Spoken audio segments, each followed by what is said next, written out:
वेली house एक 1857 Greek revival शैली का निवास है। एक कैलिफोर्निया ऐतिहासिक मील का पत्थर है और old town San Diego, California में स्थित संग्रहालय है। यह वर्तमान में अमेरिका के ऐतिहासिक पर्यटन इंक HTA द्वारा बनाए रखा गया है। यह दक्षिणी कैलिफोर्निया की सबसे पुरानी ईंट की संरचना है। वेल हाउस थॉमस वेल और उनके परिवार का घर था। कई बार इसमें वेल का जनरल स्टोर, सैन डिएगो का दूसरा काउंटी कोर्ट हाउस और सैन डिएगो का पहला व्यावसायिक थिएटर भी था। इस घर ने शहर में किसी भी अन्य इमारत की तुलना में अधिक इतिहास देखा है। इतिहास और भूत रहस्य।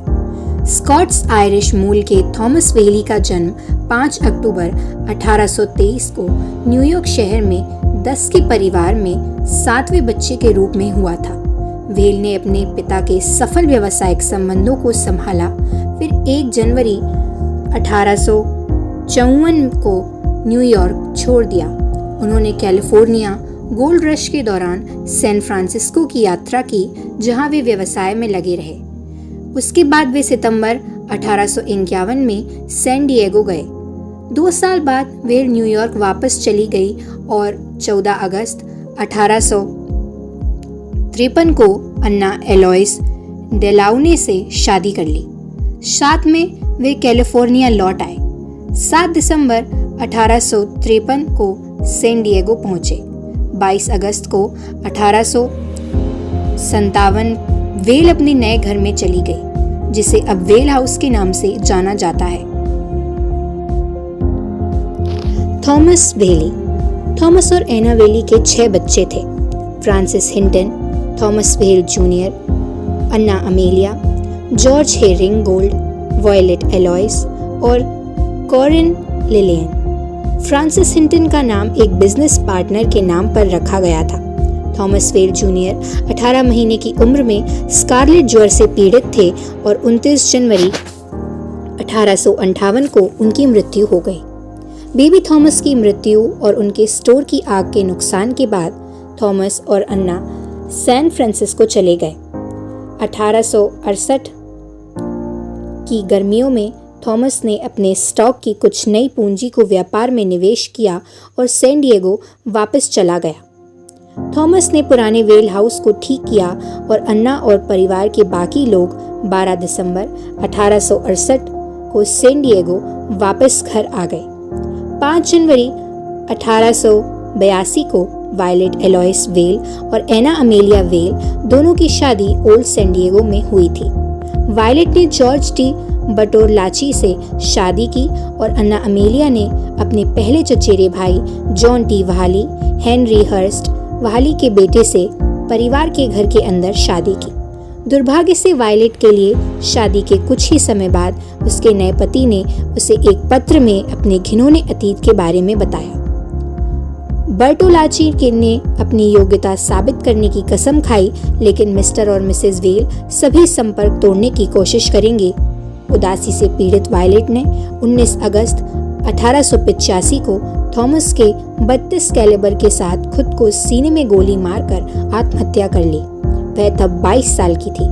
उसका सुसाइड नोट इस प्रकार है: जीवन के इतिहास से पागल, मौत के रहस्य से तेज, फेंके जाने की खुशी, कहीं भी इस दुनिया से बाहर।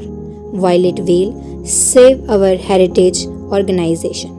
सुसाइड नोट थॉमस हुड की कविता ब्रिज ऑफ साइज का एक अंश है। यह विशेष कविता एडगर एलन पो द्वारा शब्दों के साथ पेंटिंग के उदाहरण के रूप में भी प्रस्तुत की गई है। उन्होंने इसके बारे में बात की और उनके व्याख्यानों के दौरान प्रकाशित कार्यों में इसका संदर्भ दिया गया। कॉरिन लिलियन अपनी बहन की मृत्यु के समय सगाई कर रही थी, लेकिन उसके मंगेतर ने इस घोटाले के कारण सगाई तोड़ दी। इन दुखद घटनाओं के बाद थॉमस वेली ने डाउनटाउन सैन डिएगो में 933 स्ट्रेट स्ट्रीट में अपने परिवार के लिए एक सिंगल स्टोरी फ्रेम होम बनाया और परिवार नए निवास में चला गया, जिससे वेल हाउस 2 दशकों से अधिक समय तक खाली रहा। वेली फैमिली। फ्रांसिस वेली ने 31 दिसंबर 1888 को कैलिफोर्निया के मैंडोकिनो में सुज़ैन ई मुरे से शादी की। 14 दिसंबर 1890 को थॉमस वेल की बीमारी के कारण स्टेट स्ट्रीट के पते पर मृत्यु हो गई। 12 दिसंबर 1905 को कैलिफोर्निया के मोडेस्टो में अन्ना अमेलिया वेल की मृत्यु हो गई। इस बीच पुराना वेल हाउस खाली रहा और जीर्णता में गिर गया। 1909 के अंत में फ्रांसिस वेल ने इमारत के जीर्णोद्धार का कार्य किया और घर को पर्यटकों के आकर्षण में बदल दिया, जहां उन्होंने इसकी ऐतिहासिकता को बढ़ावा देने वाले संकेत पोस्ट किए और अपनी गिटार के साथ आगंतुकों का मनोरंजन किया। अन्ना वेल, थॉमस की विधवा कोरेने, लिलियन, फ्रांसिस और जॉर्ज सभी 1912 में पुराने वेल हाउस में रहते थे। 24 फरवरी 1913 को अन्ना की 80 वर्ष की आयु में मृत्यु हो गई। एक साल बाद 19 नवंबर 1914 को फ्रांसिस वेल की मृत्यु हो गई। जॉर्ज वेल की मृत्यु 5 जनवरी 1928 को सैन डिएगो में हुई और कोरेने लिलियन वेल ने 1953 में अपनी मृत्यु तक घर में निवास जारी रखा। सफलता और मृत्यु के इस इतिहास के बाद वेल हाउस एक प्रेतवादित घर के रूप में माना जाता है। ऐसा कहा जाता है कि मेहमान और कर्मचारी समय समय पर वेल परिवार के एक सदस्य के भूत की एक झलक देखेंगे जो घर के अंदर मर गए हैं, जैसे बेबी थॉमस जूनियर, वॉयलेट, अन्ना, फ्रांसिस, जॉर्ज या कोरेने लिलियन वेल। वेली हाउस। वेली हाउस सैन डिएगो के ओल्ड टाउन पड़ोस में स्थित है। 25 मई 1960 को एक संग्रहालय के रूप में खोला गया। ऐतिहासिक घर San Diego historical shrine foundation द्वारा प्रबंधित 1956 में गठित एक गैर लाभकारी संगठन और जेम्स ई रीडिंग और जून ए स्टुडविक रीडिंग के नेतृत्व में जून स्टुडविक रीडिंग ने सेवा की। जनवरी 1998 में उसकी मृत्यु तक 1960 से वेल हाउस संग्रहालय के निर्देशक के रूप में वेल हाउस को 2000 से सेव अवर हेरिटेज ऑर्गेनाइजेशन द्वारा बनाए रखा गया है। 2007 से एक लिव इन केयर टेकर चोरी को रोकने के लिए संपत्ति पर रहता है और बर्बरता। 2 मंजिला ग्रीक रिवाइवल हाउस को थॉमस वेल ने खुद डिजाइन किया था और निर्माण 6 मई 1856 को शुरू हुआ था। 1857 में पूरा हुआ। घर की लागत $10,000 से अधिक थी। यह कॉनडे स्ट्रीट पर वेली के ब्रिक यार्ड में बनाई गई ईंटों से बनाया गया था। सैन डिएगो में घर अपनी तरह का पहला था। मेरा नया घर पूरा होने पर शहर में यहाँ से 150 मील के भीतर सबसे सुंदर, सबसे आरामदायक और सुविधाजनक जगह होगी Thomas Whaley San Diego coast line. Whaley का नया घर दक्षिण कैलिफोर्निया में बेहतरीन के रूप में जाना जाता था। घर महोगनी और शीशम के फर्नीचर, ब्रसेल्स कालीन और डेमस्क ड्रेप से सुसज्जित था और इसे अपने समय और स्थान के लिए एक हवेली माना जाता था। निवास सैन डिएगो के लिए सभा स्थल बन गया। वेल परिवार का घर होने के अलावा यह सैन डिएगो का पहला व्यावसायिक थिएटर, काउंटी कोर्ट हाउस और एक सामान्य स्टोर भी था। अक्टूबर 1868 में एक ऊपरी परिवार के बेडरूम को एक थिएटर में बदल दिया गया था, जब थॉमस वेल ने उस समय सैन डिएगो के माध्यम से यात्रा करने वाले स्थानीय थिएटर मंडली टानर ट्रूप को कमरा किराए पर दिया था। मंडली के शुरुआती रात के प्रदर्शन के लिए छोटे कमरे में एक मंच, कुछ बेंच और एक आश्चर्यजनक 150 अतिथि शामिल थे। हालांकि यह ज्यादातर केवल खड़े होने का कमरा था और महिलाओं को सलाह दी गई थी कि वे शाम को अपने हूप स्कर्ट या पेटीकोट ना पहने ताकि अधिक के लिए अनुमति मिल सके। कमरा थिएटर के संचालिका थॉमस टेनर खुलने के ठीक 17 दिन बाद मर गए। थिएटर के संचालिका थॉमस टेनर खुलने के ठीक 17 दिन बाद मर गए और उनकी मंडली जनवरी 1869 के अंत तक भंग हो गई थी। वेल हाउस ने 1869 में काउंटी कोर्ट हाउस के रूप में भी काम किया। 65 प्रति माह डॉलर के लिए सैन डिएगो काउंटी रूम और ऊपर के 3 बेडरूम किराए पर लिए। वेली हाउस के इतिहास का एक और हिस्सा वेली एंड क्रॉसवेट जनरल स्टोर था जो एक थोक और खुदरा स्टोर था। 1860 और 1870 के दशक में सैन डिएगो के प्रभुत्व के लिए घर ओल्ड टाउन निवासियों और न्यू टाउन के निवासियों के बीच लड़ाई का केंद्र बिंदु बन गया। सैन डिएगो काउंटी सरकार अपने कार्यालयों और अभिलेखों के लिए वेल हाउस के एक हिस्से को किराए पर दे रही थी। वेल ने काउंटी घर को बेचने के लिए कई बार पेशकश की, लेकिन इस प्रस्ताव को नज़रअंदाज कर दिया गया। न्यू टाउनर्स ने मांग की कि काउंटी कार्यालयों और अभिलेखों को न्यू टाउन में स्थानांतरित किया जाए। यह मुद्दा स्थानीय चुनावों पर हावी रहा। रिपब्लिकन ने न्यू टाउन का समर्थन किया, जबकि डेमोक्रेट्स ने ओल्ड टाउन का समर्थन किया। परस्पर विरोधी अदालती आदेश थे। एक बिंदु पर स्थानीय शरीफ को वेल हाउस को जब्त करने का आदेश दिया गया, लेकिन उसने इनकार कर दिया। एक न्यायाधीश ने पर्यवेक्षकों के बोर्ड से 3 पर्यवेक्षकों को हटाने का आदेश दिया और एक अन्य न्यायाधीश ने 3 अन्य पुरुषों को पदों पर नियुक्त करने का प्रयास किया। कई वर्षों की अदालती लड़ाई के बाद कैलिफोर्निया सुप्रीम कोर्ट ने 3 मूल पर्यवेक्षकों की बहाली का आदेश दिया, जिन्होंने काउंटी रिकॉर्ड को न्यू टाउन में स्थानांतरित करने का आदेश दिया था। ओल्ड टाउनर्स से सशस्त्र प्रतिरोध की धमकियों के बावजूद 31 मार्च 1871 को रिकॉर्ड को स्थानांतरित कर दिया गया, जिससे शहर का ध्यान प्रभावी रूप से न्यू टाउन में स्थानांतरित हो गया। 17 मई 2022 को सैन डिएगो सुपीरियर कोर्ट ने अपने स्थान को एक दिन के लिए वेली हाउस कोर्ट रूम में एक कमरे वाले कोर्ट हाउस दिवंगत पायनियर जजों और तत्कालीन जमींदारों वेली परिवार के महत्व को पहचानने के लिए बढ़ाया। न्यायाधीश रिचर्ड एस विटनी ने 151 वर्षों के बाद दीवानी कार्रवाई की अध्यक्षता की, जब अदालत कक्ष को अंतिम बार अपनी आधिकारिक क्षमता में इस्तेमाल किया गया था। काला इतिहास आधुनिक रहस्य में बदल गया। यही कारण है कि वेल हाउस को अमेरिका में सबसे प्रेतवादित स्थानों में से एक करार दिया गया है। आगंतुक दिन और रातों रात दौरों के दौरान पूरे घर में गहने और प्रेत देखने की रिपोर्ट करते हैं। कई ऐसे भूत हैं जो खुद को दिखाने की अफवाह फैलाते हैं। यहाँ की जिम रॉबिन्सन का गीत। जेम्स रॉबिन्सन मूल रूप से ऑस्ट्रेलिया के थे और एक डाकू थे जो घोड़ों को चुराते थे। उन्होंने फॉरेस्ट हिल से कुछ मील की दूरी पर 1849 में सोना पाया। उन्होंने खनिकों और शिविरों की खोज से छिपाने के लिए एक योजना तैयार की जो अंततः विफल रही। वास्तव में कितने लोगों के झुंड आने के कारण एक नगर का निर्माण हुआ। 1852 में शहर को नष्ट करने वाली आग लगने तक जिम शहर में रहा। अखबारों ने बताया कि 3 अलग अलग आग एक साथ शुरू हुई और फिर एक विशाल विनाशकारी आग में बदल गईं।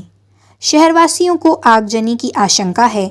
जब उन्होंने जिम पर उंगलियां नहीं उठाईं, तो खनिकों ने उसके चोरी करने के तरीके खोज लिए।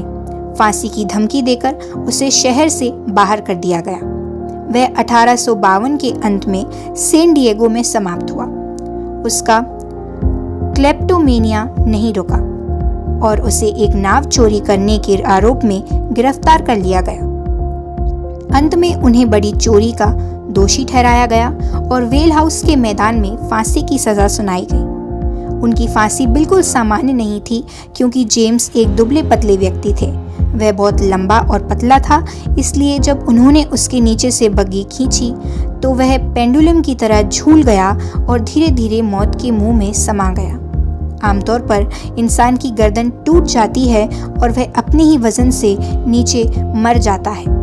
जिम अंततः मरने से पहले असामान्य रूप से लंबे समय तक लटका हुआ था। इस दर्दनाक मौत के कारण यहाँ की जिम अभी भी अनदेखी दुनिया में रहने वालों के बीच चलता है। आगंतुकों ने जिम के विवरण के साथ एक दुबले पतले आदमी की तस्वीरें खींची हैं। श्रीमती वेल घर में अपने समय के दौरान उनकी उपस्थिति से भी त्रस्त थी। थॉमस वेल ने खुद घर के आसपास रहस्यमयी कदमों की सूचना दी थी, जिसके बारे में उन्होंने निष्कर्ष निकाला कि वह यहाँ की जिम था। थॉमस वेली जूनियर। बहुत से लोग मानते हैं कि भूमि हमेशा शापित रही है। अनंत काल के लिए आत्माओं को धारण करने के लिए अभिशप्त है। याकी जिम उस अभिशाप से पीड़ित होने वाले व्यक्ति थे। दूसरा वेल का पहला बेटा थॉमस वेल जूनियर था। तैयार घर में जाने के बाद उनका पहला बेटा स्कारलेट ज्वर से पीड़ित हो गया और 18 महीने में उसकी मृत्यु हो गई। त्रासदी यहीं खत्म नहीं हुई। बच्चे की मौत के कुछ महीने बाद घर के अंदर आग लग गई जिसने जनरल स्टोर को नष्ट कर दिया। इसलिए थॉमस वेल ने परिवार को सैन फ्रांसिस्को ले जाने का फैसला किया। 1868 में मिस्टर और मिसेस वेल और उनके 5 बच्चों के साथ वे कुछ साल तक वापस नहीं आए। कुछ अंग तो एक बच्चे के धीरे धीरे रोने की आवाज, छोटे छोटे कदमों की आवाज और किसी के आसपास ना होने पर उसकी मासूम हंसी सुन सकते हैं। एना एलोइस वेली। श्रीमती एना वेल घर में सबसे आम भावना है। लोग उसके शक्तिशाली फ्रेंच परफ्यूम को सूंघ सकते हैं या उसे पार्लर में देख सकते हैं। श्रीमती वेल को घर में आत्माओं को आकर्षित करने का बहुत दुख था। शायद यह उचित है कि बाद के जीवन में वह दुर्भावनापूर्ण उपस्थिति के बजाय एक आरामदायक उपस्थिति प्रदान करती है। अधिक बार नहीं, वह युवा लोगों के सामने उनका स्वागत करने और बातचीत करने के प्रयास में दिखाई देती हैं। वह अपने वयस्क जीवन के मामले में महिलाओं में सबसे भाग्यशाली नहीं थी। उसने एक ऐसे व्यक्ति से विवाह किया जिसने एक निष्पादन देखा और फिर उसी जमीन पर अपना घर बनाने का फैसला किया और उसे अपने 3 बच्चों और अपने पति को छोड़ दिया।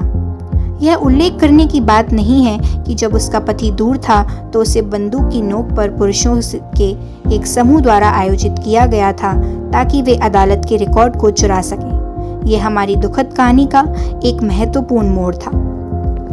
वॉयलेट वेली। वॉयलेट दुख की कहानी है। वह एक ऐसे परिवार में पली बड़ी जो अच्छी तरह से संपन्न था, फिर भी उसका दुखद अंत हुआ। कोर्टरूम में रिकॉर्ड चोरी होने के कुछ साल बाद वॉयलेट और उसकी बहन ने घर में शादी कर ली। वॉयलेट ने जॉर्ज बर्टोलैची से शादी की और शादी उसके सर्वोत्तम प्रयासों के बावजूद शुरू से ही विफल रही। जॉर्ज ने उसे तलाकशुदा और उदास छोड़ दिया।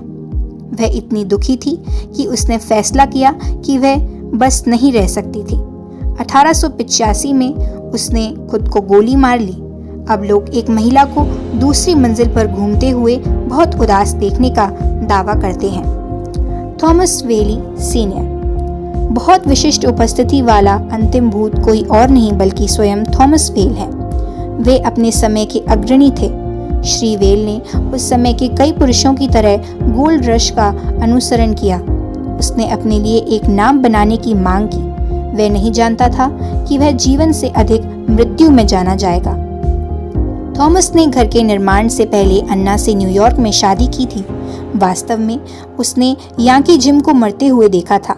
हर किसी के कहने के बावजूद उसने वैसे भी जमीन खरीदी और उस पर निर्माण किया। थॉमस वाली ने अपने अब मृत हमनाम और आग भड़कने से परेशानी को देखा, इसलिए वे सैन फ्रांसिस्को के लिए रवाना हो गए। उनका पारिवारिक अभिशाप उनके साथ चला गया। वर्षों बाद वे अपने 5 बच्चों के साथ अपने सैन डिएगो घर वापस चले गए। भूकंप ने उन्हें शहर से बाहर कर दिया था। जब वेल वापस आई तो ऐसा लगा जैसे वे कभी गए ही नहीं थे। उनका व्यवसाय फिर से फलने फूलने लगा और वास्तव में वह शहर में सबसे सुविधाजनक व्यवसाय चला रहा था। वे 1890 में अपनी मृत्यु तक सैन डिएगो में रहे। उनका भूत उनकी पत्नी अन्ना के साथ सभी काले रंग में था। कुछ आगंतुकों ने श्री वेल के ठीक उनके चेहरे पर धुआं उड़ाने की भी सूचना दी है। The legend of Annabelle Washburn. Whaley house के एक पूर्व कर्मचारी के मुंह से एक कहानी और निकलती है। लोगों ने भोजन कक्ष में एक छोटी लड़की के प्रेत को देखने की सूचना दी है। कर्मचारी का दावा है कि यह एना बेले वॉशबर्न की आत्मा है, जो वेली बच्चों की एक सहपाठी थी। कहानी यह है कि जब वे बाहर खेल रही थी, एना नीचे लटकती कपड़ों की लाइन से टकरा गई, जिससे उसकी गर्दन टूट गई। थॉमस ने तब उसे ढूंढा और उसे भोजन कक्ष की मेज पर रख दिया, जहां उसकी मृत्यु हो गई।